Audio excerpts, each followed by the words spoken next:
I am low key over the blogs. I need to find something fucking else.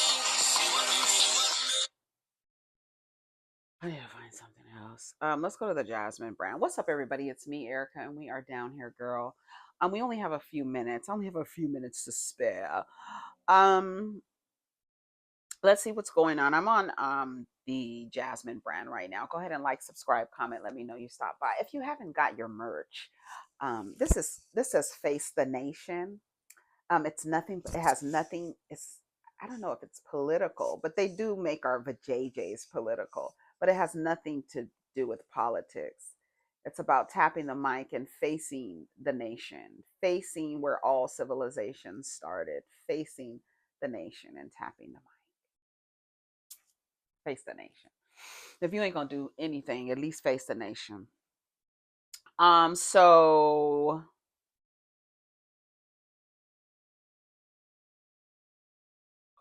ooh, J Lo's ex-husband partially blames Diddy for their divorce. That's where the lying and the deception began.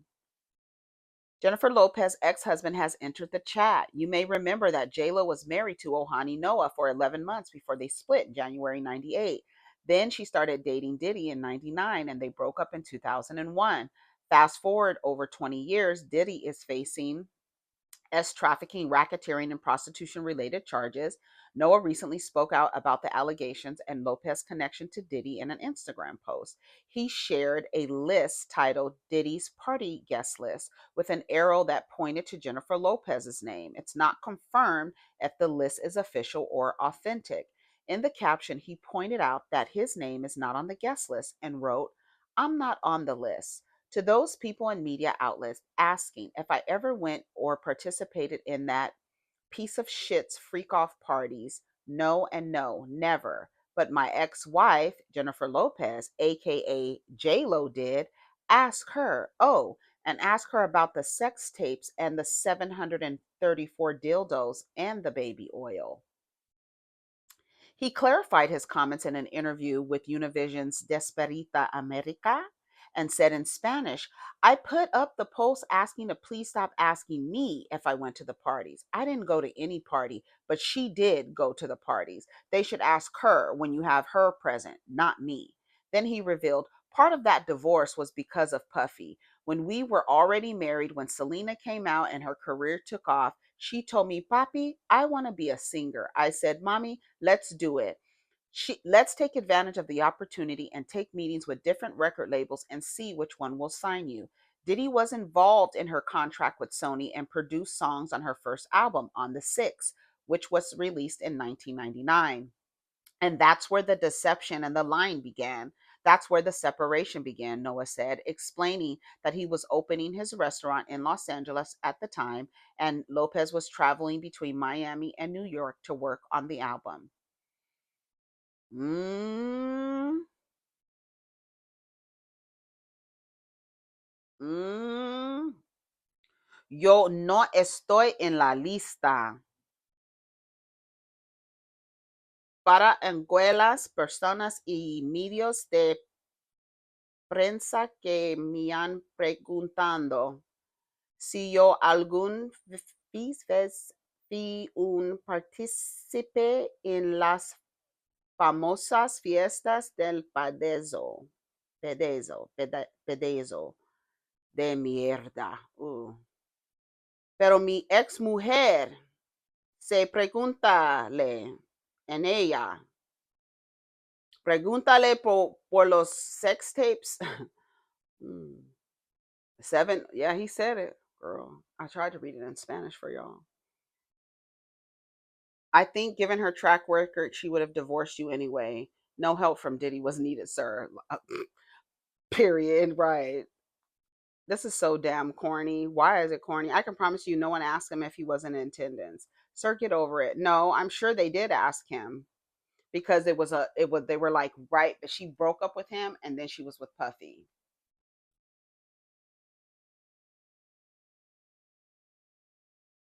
You see, Tommy Mottola did Mariah Carey the same way. Wolves, wolves, wolves, wolves, wolves, waiting for the prey. What an ultimate bird to cage up. Mariah Carey. Tommy Mottola was a monster. I don't care what nobody says. Now, I remember he wanted to write a book and her lawyer stopped him and he stayed on her payroll for years after. He managed her restaurants for years after they broke up. She had to pay him off low key, but use it as a write off.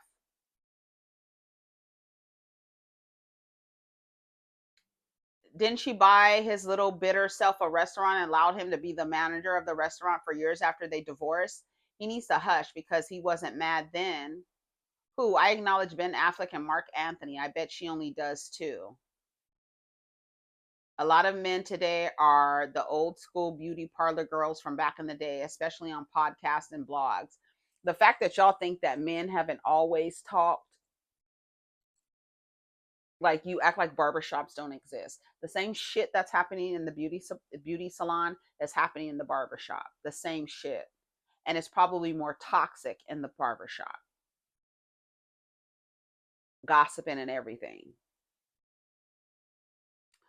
Um the list of course is not real. It has all these random people named. You know how people make a fucking list, like I don't know. um I don't know, girl. Ask her, don't ask me. Diddy had nothing to do with your wife lying to you. You were the reason. Do people realize he had regular parties and then there were other types of parties? So if you see him at dinner with someone doesn't mean make the person guilty. What about her other marriages and relationships? People are talking about the list, saying that the list is not real. I mean, the caption said they don't know if the list is real. I put no, he's a traitor. This comment looks similar to others that have been reported. Traitor, saying somebody is a traitor. Do you miss the baby and Megan the Stallion making music together? I put no. A judge in Young Thug's YSL trial says she will consider a mistrial. They're gonna be happy. Another violent, degenerate domestic terrorist is out on the streets. Yay! Yay!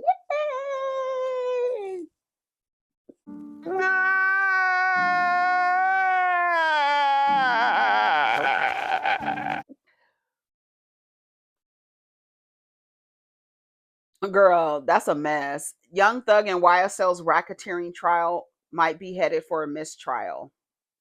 On October 3rd, Judge Paige Reese Whitaker indicated that she might consider a mistrial without prejudice after a state witness, Uni Lee, inadvertently read the hashtag FreeQUA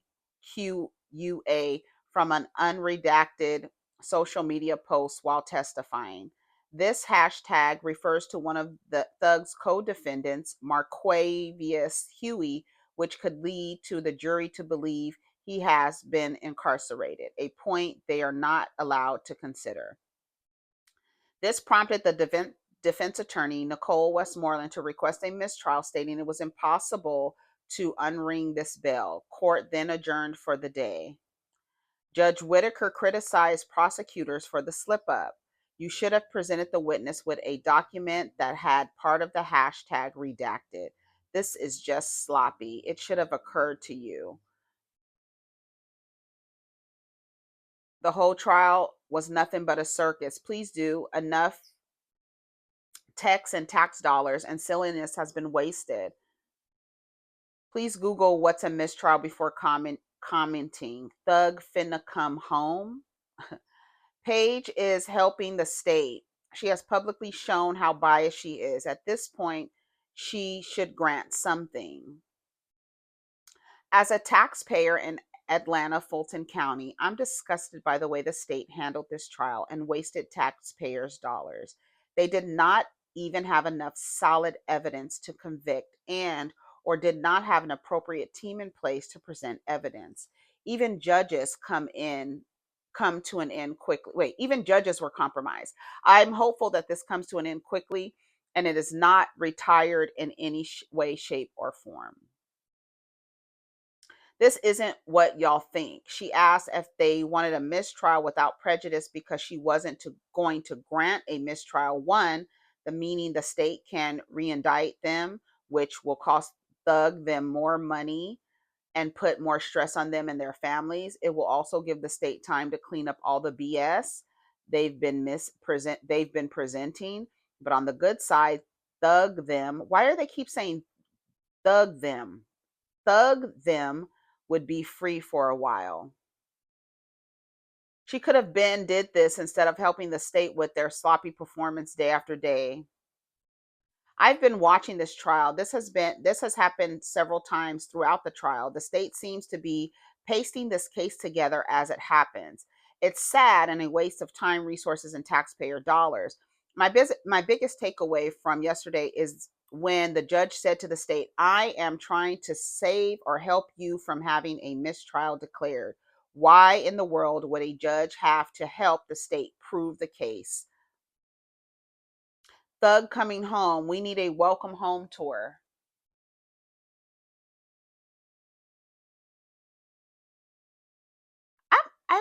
I do want to understand the psychology behind wanting people who create chaos and conflict. Did I introduce the video? Hey, what's up, everybody? It's me, Erica. Did we just start? I don't know. Go ahead and like the video, subscribe, and let me know you stopped by. What's going on? Mm. Girl, I smoked a little reefer. I need to get going though. What do you think about the case? What do you think about the YSL case? I don't know. It's just so stupid. All this should be dumb. All this shit is dumb. I wanted to talk about Real Housewives of New York. That's what I really wanted to talk about. So I'll probably come back.